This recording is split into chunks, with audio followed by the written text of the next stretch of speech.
The topics and opinions expressed in the following show are solely those of the hosts and their guests and not those of W4CY Radio, its employees, or affiliates.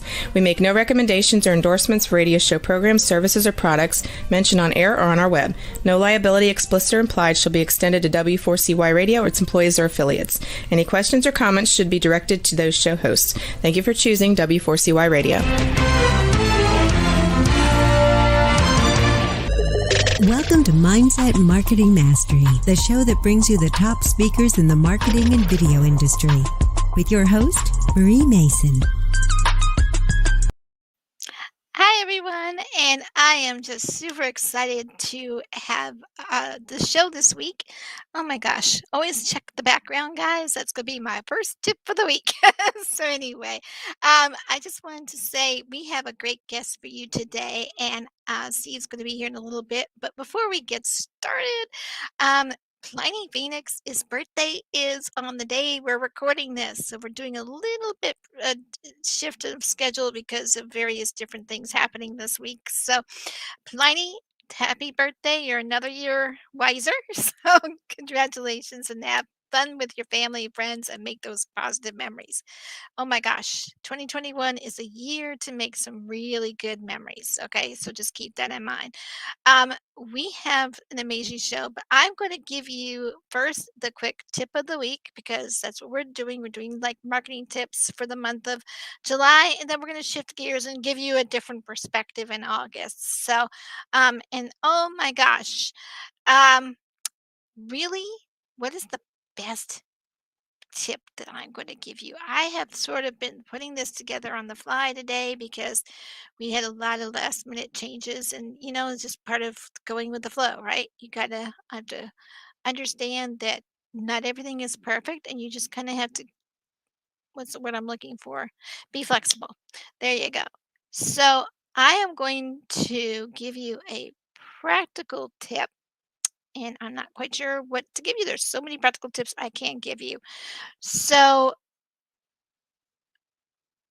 basically, you want to be able to, what's the best one to do? I think the best part of it is not the pitch because we've already done the pitch. We've already done a lot of things.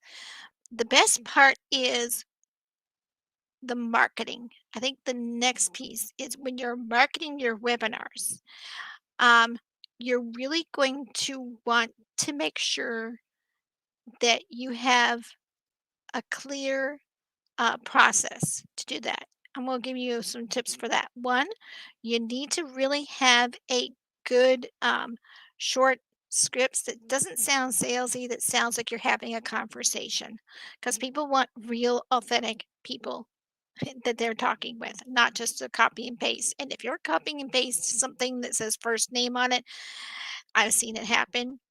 That's definitely screams sales, like someone's doing it for you. Make sure you have that first name in there or in the first and last name because that indicates that, okay, then it's a real person, right? So you always want to address the person properly. You always want to make sure you have that courtesy in place. You also want to make sure when marketing that you have a action link to give them. What is the next step? Are they going on your calendar? Or are they getting your free offer? What does that next step look like? So when you start to market, make sure you have the end result in mind on where you want to take your client. Do you want to from like they say they finally had several conversations with you and now you're ready to sit there and make some sort of commitment to work with you of some sort, whether it's to um, be on a discovery call or grab your free offer or grab your low priced offer, whatever it is that looks like to you, maybe even it's to grab a spot on your webinar. Whatever that end result is, make sure you're clear on that and the messaging behind that, and maybe we might even throw some tips in later in the week. But one of the things that my guest speaker is going to be talking about is, oh my gosh, it's a perfect lead in for today's. It's crafting and creating that irresistible offer. So that's a perfect way of leading into today's topic. So Welcome back to the Marketing Mindset Mastery Radio Show with your host, Marie Mason, and my lovely co-host, Pliny Phoenix. We'll be back next week along with another guest. So this week's guest, I'm so excited to share with you, is Steve Martle, and he is a social media marketing consulting and lead generation, and also has a business consulting business from Canada. So, woohoo, we're on the same continent, so that's awesome. And then Steve helps B2B service businesses book leads with LinkedIn. So, getting inbound inquiries on LinkedIn is really important. And when I was talking about the scripts, those are really meant for like LinkedIn more than anything else, but you can use them with Facebook too. However, those work really well with LinkedIn. So today's topic is creating and crafting irresistible offers. Oh, so love this topic. So take it away, Steve. Are you here? Wow. Marie, how are you? I'm fantastic. How are you? I kept that short and sweet for the first couple minutes. Cool. All right. I might want to share my screen at some point. Would I be able to do that? We don't have that because we also are doing the radio show, and the radio station won't be able to see that. So unfortunately, you can't share your screen, though you can share it with me later if you want. Secrets. No, that's fine. Awesome. Great to be here.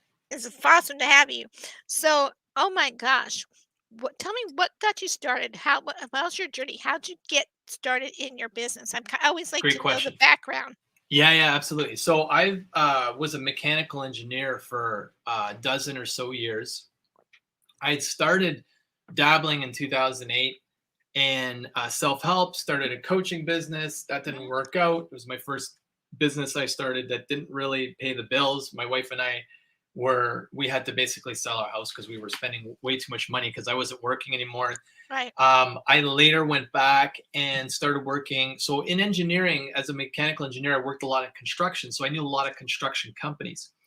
And we came to a point where they needed help with social media because it became an awareness like, oh yeah, like I can recruit with social media. I can recruit with other platforms like Facebook, Instagram, which is amazing. And so we started this whole recruitment process of these construction companies, and we're getting like 40, 50, 70 applications a month coming in through social media just from doing some basic marketing. And I realized, oh, I'm onto something here. So I worked with 4 construction companies doing that.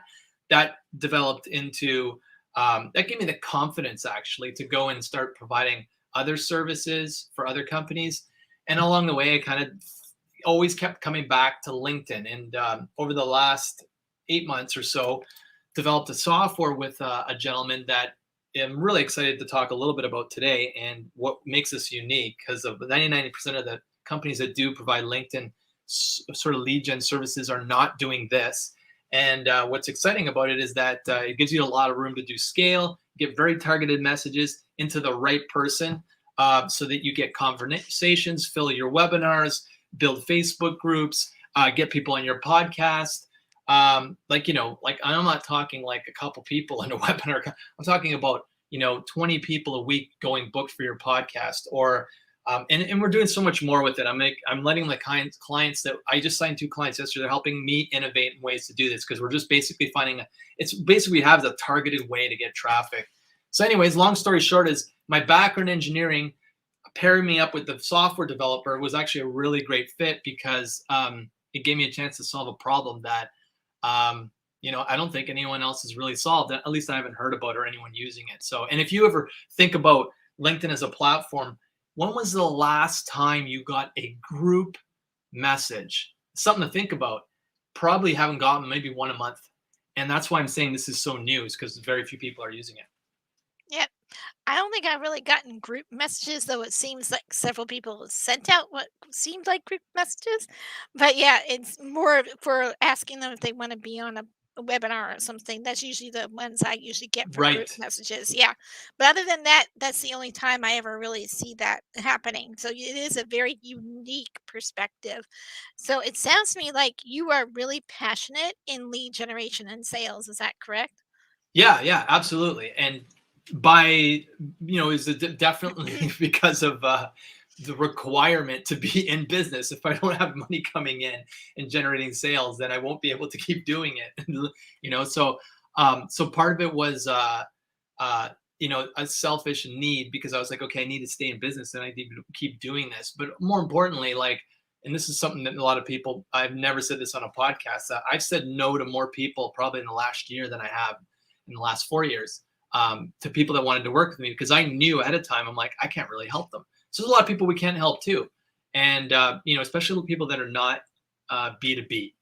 And because of that, I say no to them, because I authentically can't say yes and take, I feel like I'm taking the money as opposed to receiving the money from clients. So That's good. That means you're real. You're not out to grab somebody's money. You're there no, to really help them and focus on them. And that's so rare, because most people are out there for the money. They're not there to help their clients. And well, I shouldn't say most people, because I would say more of a 10% would be about like that. And I think more there's a like lot of the it. maybe 10 to 15% then. So about between 80 to 95% of the people really do want to help their clients. But, sometimes they don't know the best way to market them, and they don't know the best way to lead generation. And so that's why they don't have the kind of business they want to have. So that's what we're going to talk about, is how to get your business built properly through lead generation. Is that correct? Is what I'm saying, as crafting in the Yeah, crafting your message part? let's Okay. dive in. I love it. Yeah, let's go. I'm ready to roll. Can you tell? So anyway, so the first question of the day, technically on the topic, is how to fill your calendar with 20 of your dream clients each week, which you did mention in your how you got to this and stuff. And I love how you worded that. So let's go and dive into that great topic. Okay, so what I'm going to do is going to be a bit long-winded answer, but I am going to teach and share a lot, because I've had a lot of different variations. Like I said, I've been doing this almost 10 years, 2021, over 10 years. Wow. So there's, first I'll share some options, what there are out there for lead gen, because I've done Perfect. quite a few of them. And then I'll talk why I believe LinkedIn is the best one. Okay. And even before then, tell us what lead gen is, because some people might not even know what that is if they're just getting started with it. Is that okay? We'll start at the beginning. Yes. Yeah. Yeah, let's start. So leads to me is not getting someone to opt in to your list. Leads is not someone sending you necessarily a message on Facebook. A lead to me is, and let me qualify this. So I've had over 1,000 people take this specific action. It's like when they go to your calendar, they fill in a form, and then in the form, there's 2 qualifiers. Obviously, they give you your contact information, phone number, that sort of stuff. They might even tell you what country they're from. But more importantly, they answer these 2 questions. 1, if they're in business, how urgent is it for you to get the result, in this case, leads, for your business? How important is it for you to scale your business on a scale of 1 to 10? And they tell me it's either 1 to 7, 8, 9, or 10. If someone answers that question 8, 9, or 10, that tells me they have urgency. And that's what I want to know before I talk to them. Because if they don't have urgency and they're a 1 to 7, that's someone that's probably not going to spend any money with me personally in the next 6 months. But if they're an 8, 9, or 10 out of 10 in urgency, what that tells me is that they're going to buy in the next 7 to 21 days, like definitely within the next month, but usually the next couple of weeks. That's the first thing. That's a lead. Secondly, when they fill in that form, they tell me, they answer the second question. The second question is, are you willing to invest money to generate new leads to scale your business? Yes, I'm willing to invest money if I see results, or no, I don't have any money. If someone says no, I started doing in the early days, I would start, and this is a few years ago, I would start taking those calls. I'm like, what is a no person since I don't have any money? Their yes urgency, the urgency is really high, 8, 9, 10 out of 10 urgency, but no money. No money means they don't, and I had enough of these calls, so now it means I don't have $200 to like, I have nothing. So if you sell anything that's 1,000 or more, saying, having an appointment with someone who says no to that question is a waste of your time. I mean, Exactly. You can take the calls. So that's what a lead is to me. Number one, and a lot of people I'm helping a SaaS company. I have a couple SaaS companies we're helping. And I'm like, this is how I determine if they're leads. First of all, I need to know they have urgency. Number 2, I need to know they have a budget, they have money. And if they have those 2 things, I will definitely talk with them. Okay. So that's a lead. That's how I define a lead. So the question is, now how do you get them? There's lots of ways to get them. I'm going to share a few ways that I've used get them. Number one is spend money on Facebook ads. I don't know anyone that hasn't done that. It was in marketing, but this is the reason why I stopped running ads late last year, because this year, 2021, is the year of privacy. And what do I mean by that? Apple, out of all companies, was the first one to come out and say, we are no longer going to provide data back to Facebook about your behavior in order for them to optimize ads for you. And that's the first time this has happened in the history of Facebook ads, where Apple has decided in their iOS, and the updates already come out. If you haven't updated your phone, and if you don't have an iPhone, it won't apply to you yet. I think it will go to all platforms possibly at one point. But Apple has decided to make this year the year of privacy, meaning if I don't want Facebook to track my behavioral data, what I click on, what my interests are, what I opt into, what I buy off my phone, then I have a permission to, I can say I don't want to give them permission to do that.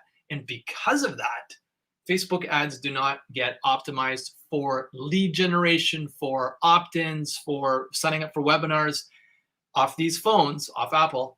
And there's going to be some changes. And yes, Facebook will adapt their technology, but I just see that the age and the dawn of Facebook, for some reason, I feel like it's not over, but it's slowly dying a slow death. And there's probably a lot of people that are getting leads from Facebook right now. I'm just saying, when I ran Facebook ads, I would get people that were good leads, but then when I would talk to them, they would be a terrible fit. Right. And if you know what I mean by fit, like no sign of synchronicity. So I'm like, I just stopped running them there. LinkedIn, I get lots of people that are an amazing fit. So that's number one. Number two is I spent money on Google ads. The reason that Google ads, I personally believe, is in the same boat as Facebook ads is because, again, this is your privacy, and that change that Apple's making, which I think other platforms may adopt at some point, is going to disrupt the advertising model, and they have to find other ways to track your behavior. Okay. Now, other phones, if you're not using an Apple phone and you're using an Android, and you target customers who use Androids, then that's fine. Nothing has changed there. All I'm saying is that Facebook petitioned, Zuckerberg specifically petitioned very aggressively, running ads in, and I think it was the New York Times, and to like basically get people to Facebook users and advertisers to basically petition against this change from Apple. But it's done. It's happened. It's already come out, and it's already on the phone. So those are two reasons why I don't use those modes anymore. Okay. Number three, the third one that I've done, I used a lot in the past, is joint ventures or launches. What do I mean by that? People mail and you mail for them. You have a mailing list, we mail for each other. Okay. I'm not totally against it. I'm just saying, here's some of the downfalls and why it's not my preferred method. Sometimes you'll mail for a JV, joint venture, and then they won't mail for you because you're small, right? You're small, little, you've got a list of 100 or 500 or 20 people, and they got 10,000, and then they don't mail for you. That has happened to me in the past. Number two, the people that are on the JV's list, when they mail for me, they're the wrong people. They might like what I have, and they might want to download my free lead magnet or opt into my list, but they're not like the right people for me. So the wrong people, is the wrong people. It doesn't matter. I don't want them on my list. Number three, there's this weird reciprocity that's built into these things. So it's like, if you mail for me, I'll mail for you, even if it's like 6 months later. And so you feel forced. It's not that you would feel forced. I felt forced. It feels like, oh, I got to do this, even though I know that their information is not as good as my information or whatever. There's not a natural, organic reciprocity. It's more forced. So those are the reasons why I used to do those things. I haven't done them as much in the past. I'm open to doing natural, organic reciprocity where it's not forced. And someone, for example, I talked to a guy yesterday. He's like, can I leave you a recommendation on LinkedIn? We had such a nice conversation. I said, absolutely. He didn't become a client. He just wanted to do that. To me, that's more organic. That's not forced. Right. Well, and that's what I really focus on with my clients. They're looking more for organic marketing because they're not in the position where they want to spend a whole lot of ad spend, and to be honest, I've had a couple of clients in the past try doing ad spend, and it wasn't really worth their time. And I know that what you said is true. It's Facebook has totally changed their algorithms, and it's totally different than what it was back in 2020 and even prior to 2020. So I think 2020 just changed everyone's way of doing business, including Facebook. So, yeah, LinkedIn's much better as far as going to target your market because it's more a professional platform. Yeah. From my experience, because I've been doing LinkedIn marketing and pretty much for since 2019. And so I found that that's, in fact, probably 2018, really. And I really am loving how to connect with them because I get a lot of less. I don't get as many of the people like I call them the lovesick puppy dogs or the vultures who kind of want money. So I get less of that on LinkedIn. I get more people, professionals who are really serious about growing their business. And that's what you're looking for, right? Is the people who are serious about growing your business. Could you tell us a little bit about that? I mean, as far as, I mean, it's a little bit separate Yeah. from what we have planned on. If you could summarize that in a couple of minutes, and then we'll have to go to commercial break. Oh wow. Okay. Well, I was going to finish one of the other lead gen options I've used, but I mean, as Okay. far as Oh, yeah. Finish that up first, and then we can always pick it up. I'll answer your question after the break for sure. Okay. So, okay, Um, perfect. you know, like another thing that I've done is SEO, search engine optimization, which is okay, but I had my blog up to about 10,000 unique visitors a month, and it took me about a year to get there. So it takes a long time. It doesn't take like a couple of weeks. It's months, sometimes years. And this is the crazy thing with it is that Google can change the rules very quickly, especially if you're getting a lot of organic traffic. So in my case, I had like last December, the traffic on my blog went from like here to whatever it is now, I think 5,000 or 6,000 unique visitors to half. And I can't even tell you why. And then most of my traffic comes from Google. So it's not that I'm saying don't rely on just that source. That is what I'm saying. It's just too risky to me to be in business and rely on one place to get the traffic. Right. And it's not my preferred way because like I said, they have so much control that they can change the rules at any time. So now LinkedIn is a little bit different, and I can dive in different ways to use LinkedIn, but our preferred method. You just tell me how long I can keep going for, Marie. I think we got one more minute. So then Okay. we got to get, then I got to do that message before our commercial break. So go Okay. for it.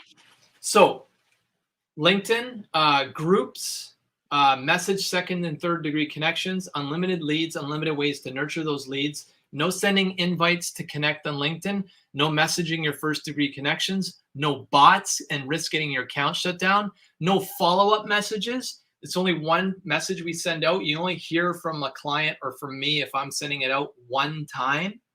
You don't have to write your own copy, and there's no manual time consuming tasks. I'll talk about how that looks a little more, but that's kind of just to position and show you like what's possible with the process that we use for generating leads on LinkedIn.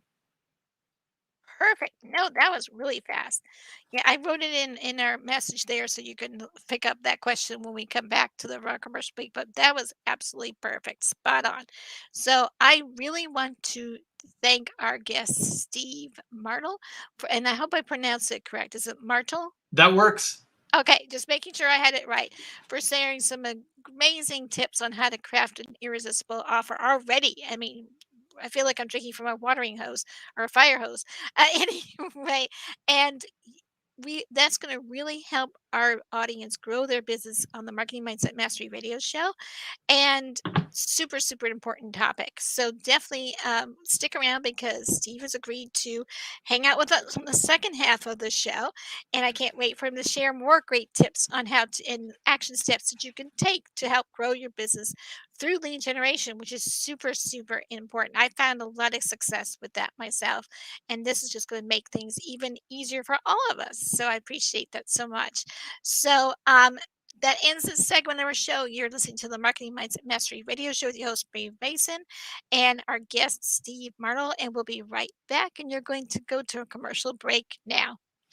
We're taking a short break, and we'll be right back. You're listening to Marketing Mindset Mastery, the show that brings you the top speakers in the marketing and video industry, with your host, Marie Mason.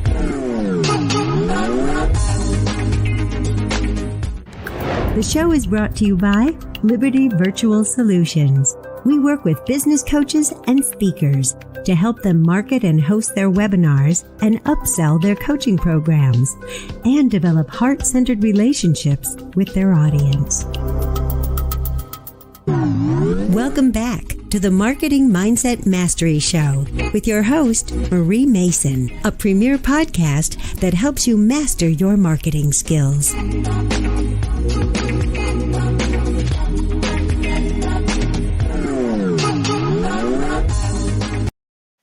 Oh, I love that beat. It just gets me. I'm like dancing every show. I feel like it makes me energized for the weekend too, doesn't it? So welcome back to the Marketing Mindset Mastery Radio Show with your host, Marie Mason, and our great guest, Steve Marshall, who is a social media marketer. I guess it's marketing and consulting and lead generation and business consultant from Canada. And he'll have to tell us where from Canada too. And then Steve helps B2B services, business book leads with LinkedIn and getting inbound inquiries on LinkedIn as well. So today's topic is on creating and crafting irresistible offers. And oh my gosh, I felt like I was drinking out of a fire hose the first section.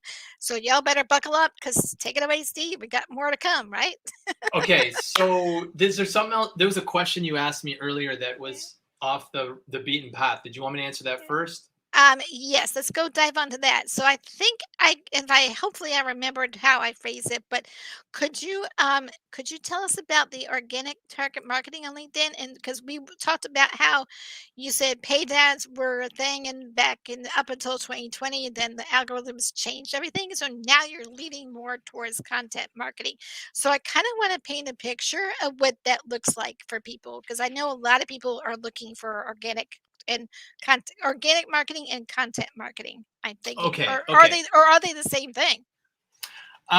Yeah, they're different, definitely. Okay. They can be for sure. I mean, okay, so let me just say this. So organic, like we talked about, can be, posting content on any platform, Clubhouse, could be Right. Facebook, it could be wherever, and then that getting circulated, right? Now, LinkedIn's organic circulation for content is still pretty strong. It's still good.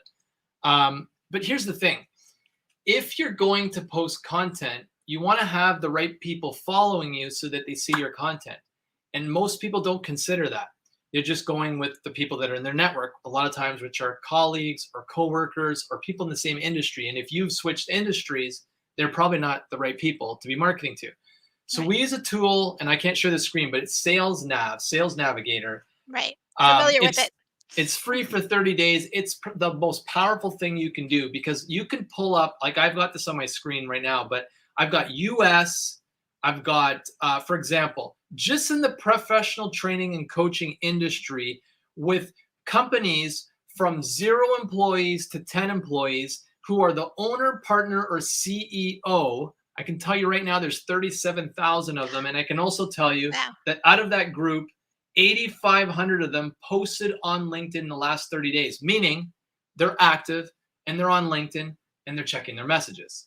And that's important because if you know that this audience is not only on LinkedIn, but they're also active on LinkedIn, well, that's the magic recipe because now you know that you can post content that is targeting those people. So you can invite 100 people a week to connect with you in your network. I highly recommend you use 2 tools. SalesNav, DuckSoup. DuckSoup's $15, totally worth the money. And SalesNav is free for the first 30 days. Do it for 30 days. You're going to invest $15 in your business. And then connect with those specific people that you think are potential clients. Once they're in your network, like I said, you can invite 100 a week, 400 a month. Now, as those people start to join your network and you're posting content, they're going to see the content. But it's not just some random coworker or your family member seeing it or a friend. It's people that are potential clients. That's the difference. So use SalesNav. It's a really, really great tool for getting really targeted in terms of your approach for developing. So in this case, it's like you're engineering your organic content so that it gets in front of your specific buyer, and then creating content and calls to action to get them to take up you on offers and get into calls with you. Perfect. Now, I love how I geek out over software. So as soon as you mentioned TechSoup, I was smiling because I'm like, I've never heard of it. It's a new software to learn. Yeah. So we're like, ooh, I'm geeking out. Okay. so so that's awesome. And it's great that for people that are just getting out, that it's free for 30 days for sales nav. So that's free. So Yeah. I love that because it gives you a chance to test it out and hopefully it will give you a chance to give you more stuff like that. So that is fantastic. Now, thank you for clearing up that. I think that gives a Okay, lot of good. more clarity for people. So perfect. So diving into the next topic. You ready? Drum roll, please. Okay, not really, just figuratively. So anyway, how has following your and this is that's a different question. So long, let me retake that step. What is a leadership principle that you use that has made a positive impact on your life and business? Let's go with that one first. I think that's a better one. Okay, cool. So it's to manage your energetic state. Okay. And the What's way I that? do that, yeah. So we either feel like we have a lot of enthusiasm for the work we do, or we feel like I got to do this. I should do this. I have to do this. Okay. And, or I want to do this. I love to do this. I want to keep doing this. One second. hmm Go for it. Always good to be hydrated. I keep encouraging my guests to do that. So, So yeah. when you're managing your energetic states, there's three kind of ways to look at it. One is you're either in one of three places. You're in a negative place, you're in a neutral place where you feel at peace, or you're in an amplified, positive, enthusiastic place. And all of you know where you are right now when you're watching this. You're either in a negative place, you feel a little bit down on yourself, you don't feel as confident as you like to, you have doubts, or you feel neutral. You're like, I can go either way. It could be positive or negative, or you feel positive. My job during the day, this is the most important job I have, is to make sure that I'm going from negative to neutral to positive all the time. Because if I'm not in an amplified positive state, that I'm not enthusiastic, I'm not loving, I'm not wanting to do what I'm doing. And if I'm in a negative state, I'm shitting on myself all the time. I'm shitting, I should do this, I should do this, I should this. You're shitting other people. If you want to do it, you're in the right state. So the energetic state's really key. Like the shoulda, woulda, coulda, that not. It's when you said it so fast, it sounded like you said something else. But it's the mental ping pong that we all play with ourselves to Yeah. see, are we good enough? And I keep telling everybody, including my clients, you are good enough. My students, I'm telling you, you are good enough because you got the education, you got the experience, you got the knowledge. Now you just have to go out there and build a business. And I think that's where most people are scared of. They're scared of building it because once they build it, then what do? You know what I mean? That's why they play those mental ping pongs because they have all those back end questions. But we're not going to worry about addressing that here at this time. That may be a call with you that you can talk to them about. Maybe they can talk to you about that on the call. But I'd love to talk a bit more about that if you're okay with it. sure. Oh yeah, if you really want to, we have time for it. Okay. I didn't know it wasn't part of our questions, but I'm okay with it. So if you think of being in a negative state, what that does is it draws out a timeline for you, because your behaviors, your perceptions, and your actions, like all of that is already predetermined. Now you have free will, so you're going to navigate that journey, but it's going to be based on that negative state. And what I'm saying is that if you can allow those fears to be, you can let go of them energetically. And I have a deep process where I take people into a trance. I just did it actually before this call. And I get to someone in a deep trance and they're able to let go of that fear, let go of that past. Then you're not carrying the past into the future. And if you're not doing that, guess what happens? You're in a new timeline. Yeah. And that's why it's so important to amplify positive states, because that creates that new timeline. But what happens for a lot of people is that the fear, the anxiety, the worry that they have, they're in the deep, deep energetic centers near the stomach and below the solar plexus. And it's just physical places in the body where we hold those emotions. And you can feel them throughout the day. Once in a while, you might feel them, or you go to do something and you feel the fear.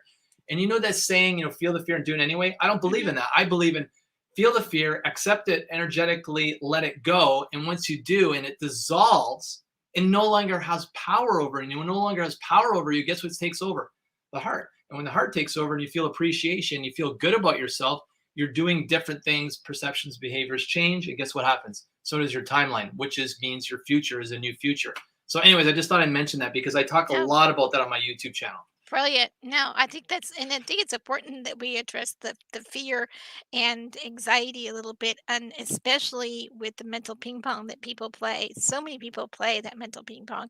I've done it myself. My students used to sit there, have been saying to me the last month, it's like, because I've been working them for 8 months and I didn't launch my coaching business until November of 2020. And they're like, where have you been all my life? And we're like, playing mental ping pong? Seriously. Yeah. I mean, that's the truth. Yeah. Because am I good enough? Are the students are going to be there? And here's the Right. thing. There's an old phrase and it still rings true. When the student is ready, the teacher will show. Well, guess Yeah. what? I'm going to add to that. When the students are ready, not only is the teacher going to show, but the teacher's going to step out and be able to give them what the students need because they'll be equipped to be able to do that and handle it at that time. At that But time. does that make sense? I mean, I hope I phrased it right, but that's Yeah. just my take on it. I mean, you can take it for whatever anyone's worth. I'm sure people are going to butcher that one at some point in life, but this is the way it goes. But let's get back to our topics because you bring up some really good points, and I think that's where a lot of stomach issues and a lot of gut issues come from when people are dealing with anxiety and their Yep. mental ping pong. It's really just simply making a decision. Once you make that decision and learn to figure out what action steps you need to take to achieve it, it will break and you break it down so it's simple and not overwhelming. It's going to make things so much smoother. I don't know if you agree to that, but that's what I teach. Is you do have to take action, but it's how you take action, and you do have to address the issues behind it. So I do a lot of mindset as well as a lot of action steps. Does that make sense? So Well, yeah, I'll share my experience. So you got to sure. remember, Mary, I've tried a lot of different things, and I shared just a few like lead generation things. I've tried so many other things, and over the last, I want to say 18 months, probably just prior to COVID, maybe 2 years, I noticed things that were working that I had set up for years, but all of a sudden now they were working, and I was like, the only thing that changed was me. None of the Right. mechanics, none of the moving parts, none of the software changed, just me. So I'm a big believer is that if you have fear, if you have anxiety, if you have worry, if you can address that first, and it's like this, if you think of the fear as a part of you, like a little baby that's crying, it just wants your attention. If you can give it that attention, and again, you have to go deep in the unconscious, get into trance, something I do with clients. You go into this place where you feel more like space and energy and less like your body. What happens is now you can make changes to the energy. And if you can just accept that little, like I said, it's like as a metaphor, crying baby, and give it lots of love and attention in the meditation, what happens is it goes away. And when it goes away, now the fear's gone. Well, guess what happens? As soon as the fear is gone, the energy rises up to the heart and your heart feels full. Now it's easy to take action. You'll do it without forcing, without shitting on yourself. You just do it. That's awesome. No, Awesome. good way of closing that topic because Cool. it's an important one to address. But which brings me to my next question, is slightly off topic, but it does relate to the back to purposes. How has following your purpose and passion positive positively impacted your business? So it goes back to what I was saying earlier, Marie. It makes things easier. I don't wake up dreading work because I know what that feels like. When I used to work as an engineer and have like a lot, like 30 people on the team and like stress as soon as they went in the office and 100 emails a day, I dreaded going in. Hmm. So by following my heart and what I love to do, my joy, I almost never say I should do this. I almost never say I have to do this. It's You- almost always I want to do this and then I do it. And it Cool. doesn't matter to some other person looking at me, they'd be like, that's a lot of work. And I'll be like, but I want to do this. That's why I'm here. Right. So I feel very aligned to my work.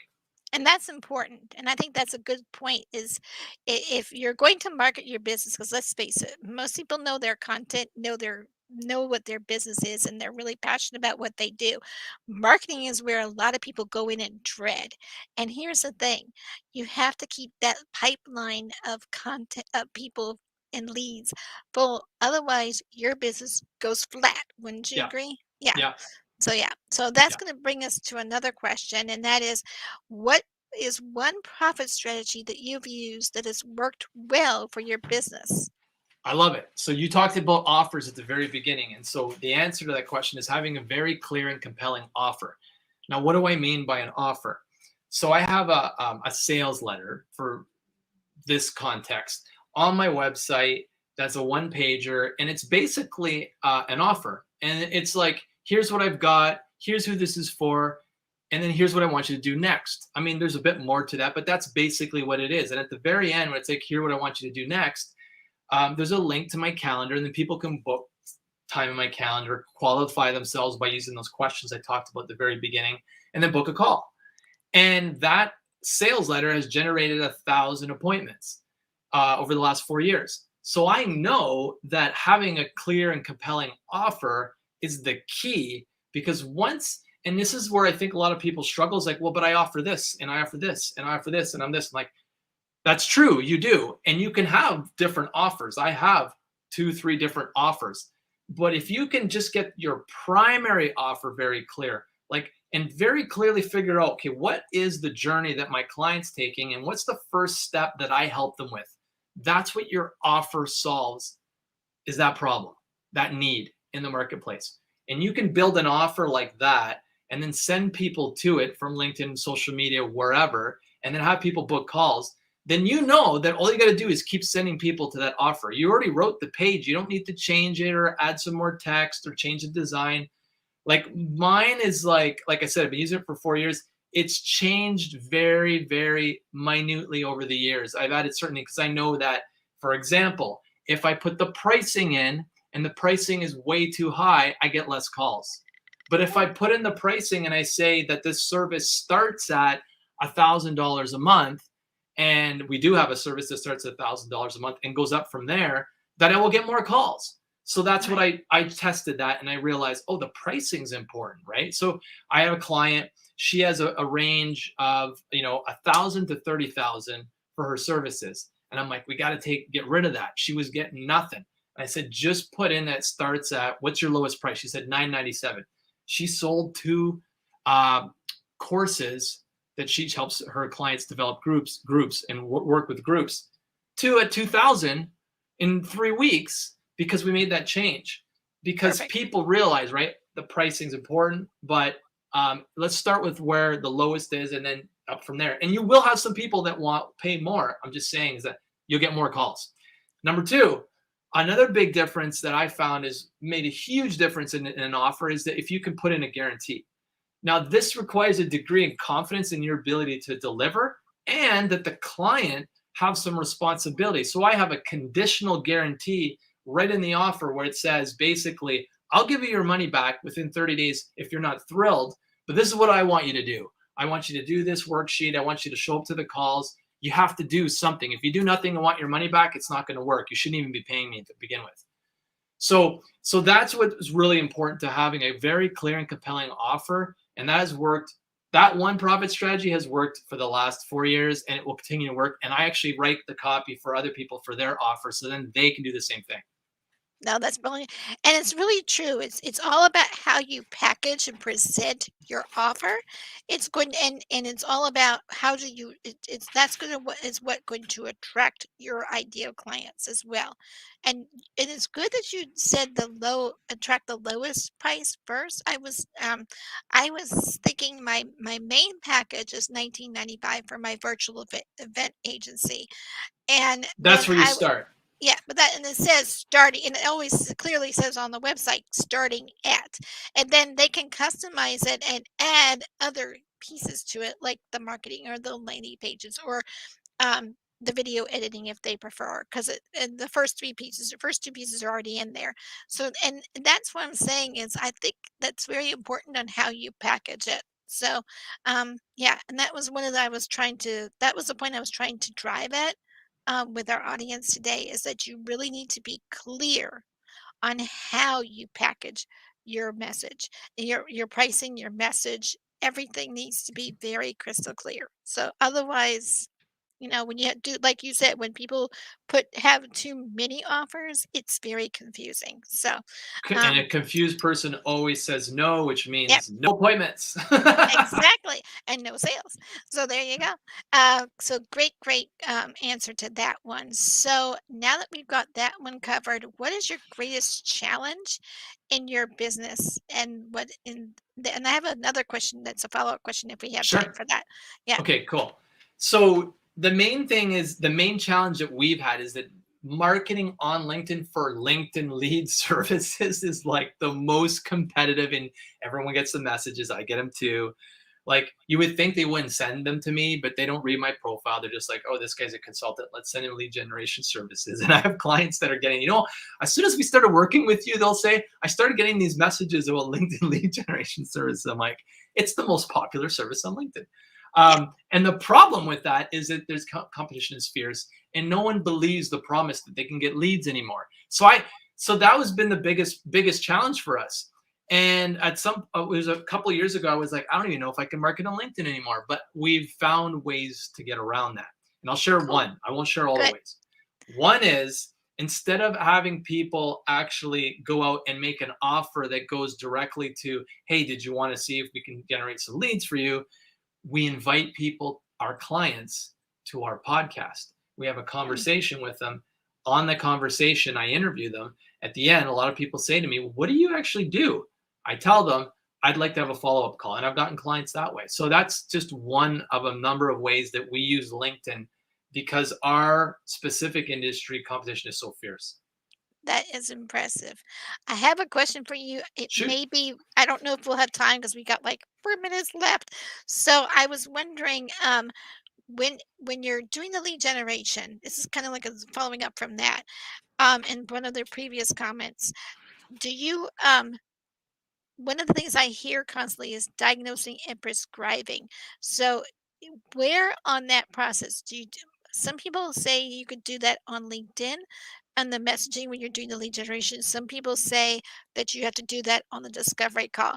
And I was going to ask you, where do you fit that in? What part of your lead generation process do you diagnose and prescribe to your potential clients? When you say So, diagnose, you mean what is the problem or the need they have? correct. Diagnosing the problem and finding out the need, Ah, and then being able to give them a prescription. Do you do that in your calls, or do you do that in your lead generation? I was just curious. And I then we got do a have to. perfect example for you because I just talked to a guy yesterday and we were talking about this. Cool. So the copy is written so that the need is implied. Okay. You don't even have to say, do you need leads? Like you see stuff like that, but you don't have to do that. I'll give you an example because I talked to a guy yesterday about this that was in Bali. The problem his clients have is that their leadership group is not working. And so the need is, and I'm going to use a headline here, the client would say, I want to get my leadership group working better. So what's the need? The need is I need harmony. I need my everyone engaged. I need everyone working smoothly, more efficiently. That's the need. But the headline implies it by saying, hey, did you want to see if we can get your leadership group working and harmonizing better? Question mark. The need is implied in the question itself or in the copy. That's how I do it. So that when they get on the call, I'm only dealing with people that already know have the need that I solve. Perfect. And I do also market on YouTube to a totally different service. We're talking about the meditation the exact same way, except I don't do it in the copy. I say words in the videos that imply the need, and then I ask people if they want to talk with me. So it's always in the words or the text that implies the need, not on the call, because otherwise you're going to be talking to a lot of people that are going to waste a lot of your time. Right. I have the T-shirt in that closet right now. Just saying. Got learned from Everyone has. experience. Everyone That's why I've has. scaled back because I'm only focusing on people I'm really wanting to work with. That's right. So yeah, Yeah. that's because like you said, you want to be able to do that. So we are in the last minute of the day. So do you Cool. have a quick uh, gift? One Yeah. quick action step, and that people could do, and then to build their list, and then or in the lead generation department, and then one lead magnet, and then I gotta close out the show. Cool. So you'll see right below, it says my name and then stevemartile.com. Only you and I are going to see that. Sorry. Oh, okay. Well, stevemartile.com. So I'll spell it for you. So it's Steve, MARTILE.com. If you go there, I will give you for free my client conversion email. It's a fill in the blank email template. It's booked 241 calls, but it's way over 1,000 now. I haven't updated that. It says that on their page, though, 240 calls. So you never have to worry where to find your next paying client.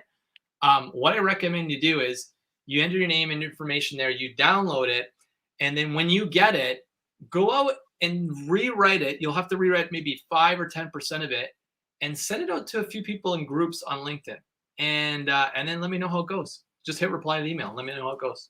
I actually downloaded it and had a call with Steve, and we had some really good clarity. So thank you for that. I much appreciate it. So encourage you guys to grab that script. I'm actually going to be working that into my magic list of things, Yes. toolboxes. So anyway, we are, oh my gosh, cannot believe we're at the end of the show. You've been such a great guest. I really want to thank Steve Martle for being here and talking about how to create and craft your irresistible offers. So many juicy tips. Do listen to the replay. You will be very grateful that you did. And oh my gosh, so many great tips to share for our audience to grow their business on their Marketing Mindset Mastery Radio Show.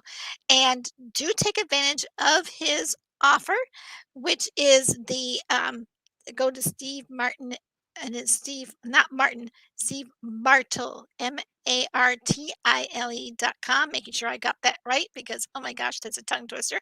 So for me, and do grab that offer. We'll be posting it on the YouTube and other places as well. So please go check that out. And you can also grab it on the W4Y.com radio station page. You'll be glad you took advantage of his gift.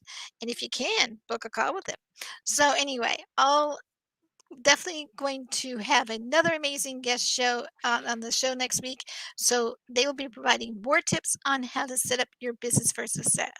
So, and also they're going to be talking about making your marketing and mindset work for you. So we stream live every Thursday at 6 p.m. Eastern right here in W4CY.com. So until next time, this is Marie Mason saying bye for now with the Marketing Mindset Mastery Radio Show that ends this show for this week. Bye now. Have a great week. Say bye to Steve. Go to our radio page and check out the gifts from our speakers. We'll see you next time on Marketing Mindset Mastery with your host, Marie Mason.